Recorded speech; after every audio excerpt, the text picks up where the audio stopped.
like use your mind. You fight with your mind and then attack with your heart, or some shit like that. That's what he tells. That's what he tells his son, because his son's just like going at him with all his might. And he goes, use your mind first, and then attack with your heart, or some shit like that. And I think that's a game plan to take when you're like a very empathetic person, to keep yourself safe.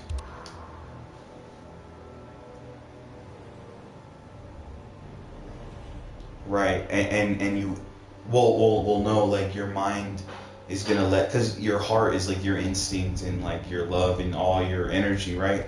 But sometimes, or most times, like when you use your heart, your empathy, like it clouds your mind.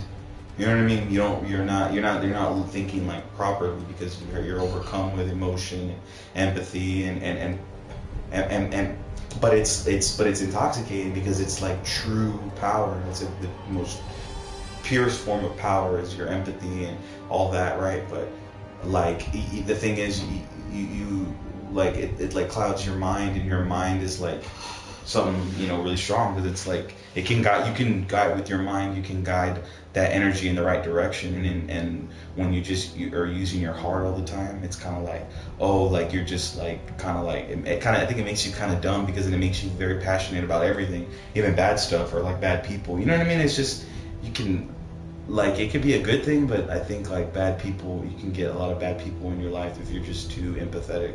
You know what I'm saying? Like, you can get good people in there, but then you can get bad people. This person out. That's what I mean. That's my whole. Oh. Well, that's just my experience with it. I'm all recording myself right now. I'm all live, and I'm talking to you about this. Right. Well, it's totally on my page, or gonna be on my YouTube uploads. Right now, dude, I'm like doing online ranked matches on Mortal Kombat. Yeah. Dude. Yeah, dude, that was like the scariest match I had. I was like, oh, I'm not gonna get beat by Goro. And then, oh.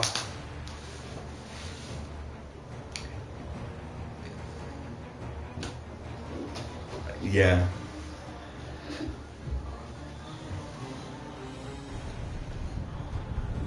Oh. with the little ice clone, right? Where he was like doing the jump. Damn, yeah, dude, it was so good, dude. But it's all. I go, man. I go. Sub-Zero's very versatile. He's all about attack and defense, offense and defense with this guy, and I think that's what makes you really great. Then I like read some quote or some post on my Instagram with some like he was pretty much talking about that, like the difference between like some pros and people that don't know what they're talking about is you learn every type of move that you learn, like in jiu-jitsu, I guess, or in life, you got to look at it from a defensive and offensive standpoint. That separates you from like the amateurs from the pros, or the world class between the between the world class and the pros. And I thought, like, damn, I gotta look at everything I learn as like something to use defensively and offensively.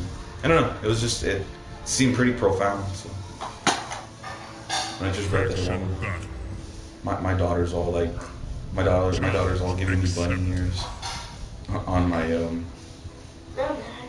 while I'm recording playing. No, right now she is, because I'm recording myself. I'm streaming. Yeah, I'm streaming online as I'm talking to you. I'm talking, going back and forth with you. Sub-Zero. Pow-wowing. Yes, dude. Oh, dude, like I remember you told me in a message, and I just completely kind of like, I had like zero empathy when you like told me, oh, like, dude, you deleted my game, and I don't even remember replying to you, but I think I did. Oh, come on, man. But I'm sorry, dude, I deleted your freaking... Really? How much? How many hours was it? I can listen to what you're saying. Okay. How many? Wow, dude. Jesus Christ. Well.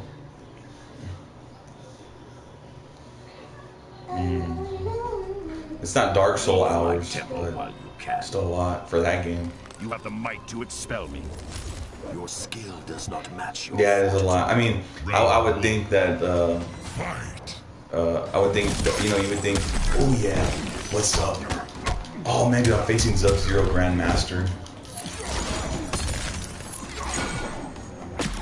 Oh wow, yeah, I'm Sub-Zero, that guy picked Sub-Zero.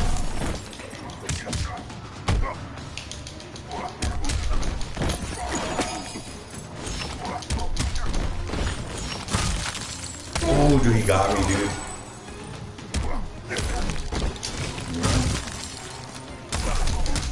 Yeah, it's pretty hard because of that clone. Damn, he got me. He's kind of outplaying me.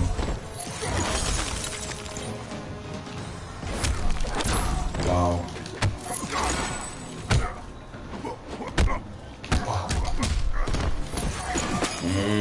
I can't make any promises. I probably won't. Just because, like, yeah, I got my little... Oh, this ass.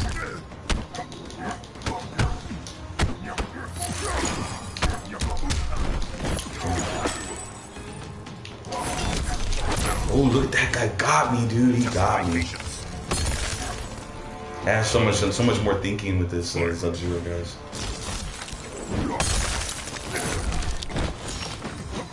This has got money in it. I'm just making like this your hands.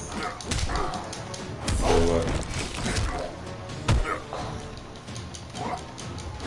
Oh, at Facebook? Yeah, I'm waiting on the reply. They're supposed to call me. Phone interview. I did want to do it.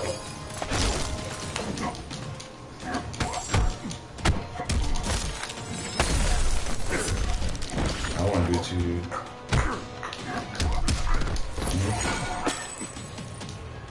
Shout out to Pop Toy 5000.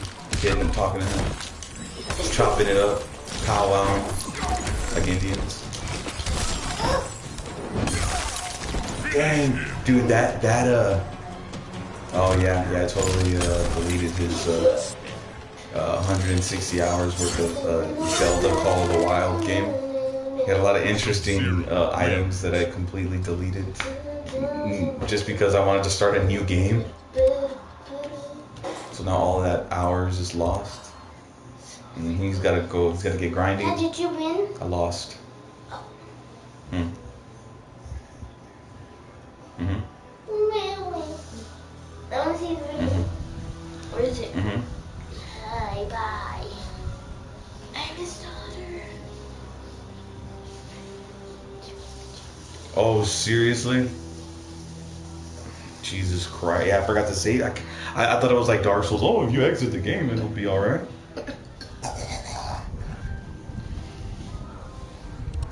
Jesus Christ, dude. You know what happened? I just lost. That Sub-Zero beat me. I've never faced Sub-Zero before. Oh, I know it's all done.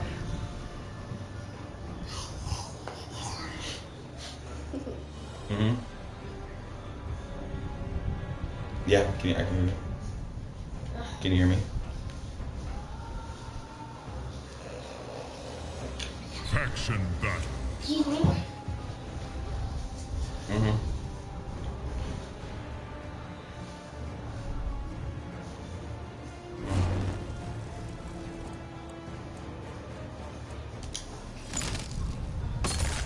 Sub-Zero.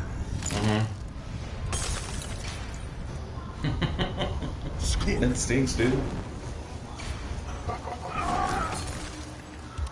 Wow.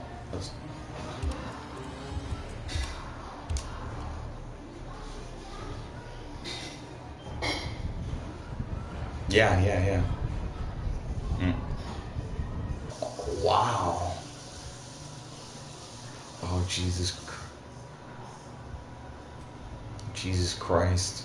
For the Lin Kuei. This all sucks. And just because you were like, you didn't have the right proper weapons or something? Round one. Or they... Fight. Oh, duh. Okay, yeah. You can put it on master mode?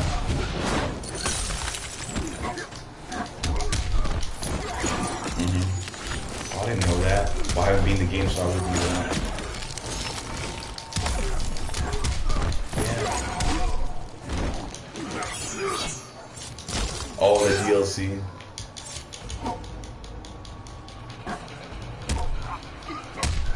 Damn, fuck you.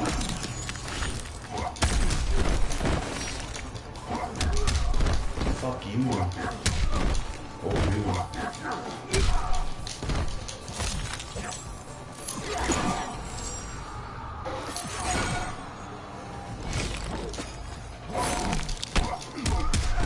Wow, what a douche. Dude, I just beat this guy. Dude, I don't know why I love Mortal Kombat so much. Probably just because I can win. Round 2. Fight. What? Okay. I will. There.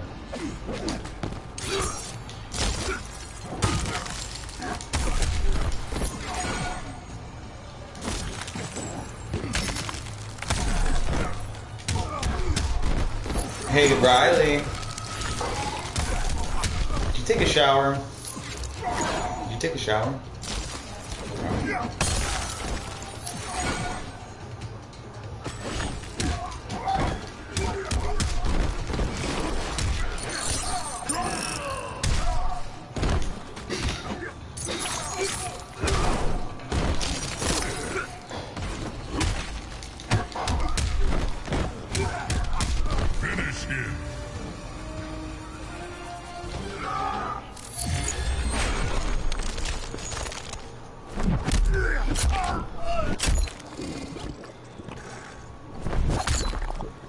Sub-Zero wins. Fatality.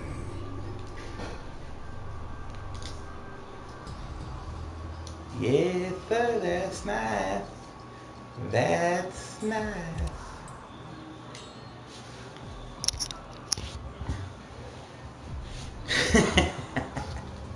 Yes, sir. Yes, sir.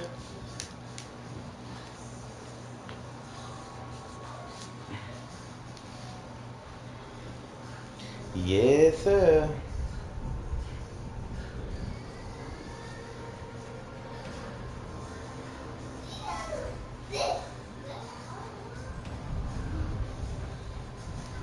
Let's listen to some of that Jordan Peterson. Some of that Jordan B. Peterson. Let's see, take it off. Disconnect. Look at this one.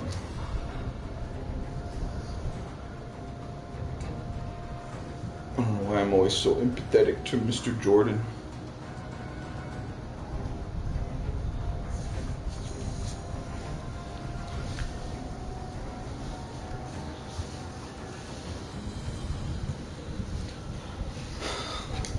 Looking for that opponent.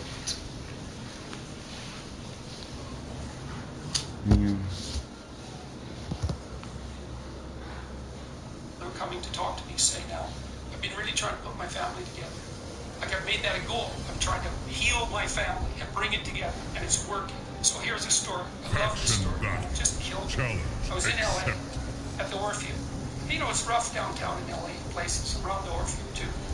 And Tammy and I, my wife, because she's traveling with me, and is a big help, by the way, we were wandering around downtown LA the morning after the talk, and we're walking down the street, and we were on streets we probably shouldn't have been on. But in any case, because what the hell do we know, being stupid Canadians? And so we were walking down the street, and this car pulled up beside us, and this kid hopped out, this good-looking Latino kid, 20, 21, something like that. He jumped over, and he said, he's all excited, he said, "Are you Dr. Peterson?" I said, yeah. He said, "I'm really, really happy to meet you. I've been watching your lectures for like a year and a half, and I've been trying to put my life together, and it's really working. I'm really doing way better. I really wanted to thank you." So it's lovely, when you're walking down a kind of rough area, and somebody pulls up beside you, and they jump out of the car to tell you how much better their life is. That's a pretty good morning. And so, but then that isn't all that happened. He ran back to his car. He said, wait a minute. Went back to his car, and he got out his dad, and they came over together, and his dad was just smiling away, like a real smile, you know. And so was the kid, and they had their arms around each other, and they said, look, like we've really been working on our relationship for the last year and a half, and it's going just great. We want to thank you. And my father said something like, I'm really happy that you got my son back to me. Yes, that's what this bloody tour has been like. It's great. And everybody that's coming to these talks, that's what they're trying to do. You know, I got 3,000 people in each audience, and what they're trying to do is figure out, how can I take maximal responsibility for my own life? How can I imbue it with the meaning that helps me withstand tragedy and suffering? How can I be a better person? And wouldn't it be great if that was of optimal benefit to my family and the community? You're getting very emotional about that. Well, it's something, Joe. Jesus, I've seen like 150,000 people in the last 2 months. You know, and this is what it's... Well, you'll have a chance to talk to Ruben about this too. This is what it's been like. It's so positive. I can't believe it. And it's just one person after another saying, like, look, I was having a rough time. I'm really happy that I've been able I'll talk to you in a minute. I just can't talk really when been you're trying on to put game. things together. I and could, it's but really it's just, helping. it'll inhibit me Ruben from was playing pretty really blown good. away by What's the thing the about conversation. It just feels like there's some crazy movement going on. Something's changing in the world because of this. This avenue of learning and development is opening up for these people. What was it? Well, and I've been thinking about that too, because, you know, like I said at the beginning, if you're surfing, you don't want to take responsibility for the wave. And so, you know, I mean, first of all, else would what have I'm been? telling people are things that I'm I've recording. gleaned from the clinical and the psychological literature. It's not like I'm coming up with this of my own accord, right? I'm transmitting information that I've learned from very, very wise people. And so there's that. But also, we don't want to underestimate the utility of the technology, right? Because we have this long-form technology now, and it's enabling us to have this discussion. And so we can get deeper into things publicly and socially than we were able to before. And I see this as a manifestation of that. And I'm hoping too that maybe what's happening, because we're going to have a lot of adaptation to do in the next 20 years as things change so rapidly we can hardly comprehend it. And hopefully the way we're going to be able to manage that is to think. And hopefully these long-form discussions provide the public forum for us to actually think, to actually engage at a deep enough level so we'll be able to master the transformations. And I think that's possible. I mean, part of the reason that I wrote this book, and well, part of the reason that I've been doing what I've been doing for the last 30 years, is because I really have believed since 1985, something like that, that the way out of political polarization, the way out of the excesses of the right and the left is through the individual. I think the West got that right. The fundamental unit of measurement is the individual. And the fundamental task of the individual is to engage in this process of humble self-improvement. I believe that's the case, and that's where the meaning is, and that's where the responsibility is. And I think, and I'm hoping that if enough people in the West, and then in the rest of the world for that matter, but we're very polarized in the West right now, if enough people take responsibility for getting their individual lives together, then we'll get wise enough so we won't let this process of political polarization put us back to the same places that we went so many times in the 20th century. I don't see another antidote. One more match. It's not political. Call it quits. It's ethical. That there's no warrant for that from the psychological community. So anyways, I got up at 2 in the morning and made these videos. I thought, well, let's see what happens if I make these videos. It's like, well, this is back to the technology issue. It's like, I didn't know what YouTube was when I put my videos on it. You didn't know what YouTube was? Well, you know what? No one knows what YouTube is. That's the thing. Well, look at what happened to you. You have 1.5 million downloads a year. It's like you're definitely riding a giant wave. Like, would have you predicted this 15 years ago? No. So you know, you're in the right place at the right time, and you're a very interesting interview because, well, especially for long form, because you're very, very.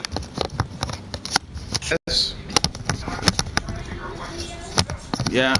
You're a lot smarter than anyone might think, which is quite interesting. You're a weird combination because, you know, your persona doesn't sound intellectual, but you're damn smart and you're tough as a bloody boot. That's pretty provocative question, and not because you're provocative. And so your personality and this long form seem to suit each other. Well, you're also really good at it. So you understand instead of assuming that you don't know what's wrong. Listeners on the journey, but fundamentally, what's propelled you to superstar in some sense is not just your ability, which is non-trivial, but the fact that you're on this giant technological wave, and you're one of the first adopters. And I'm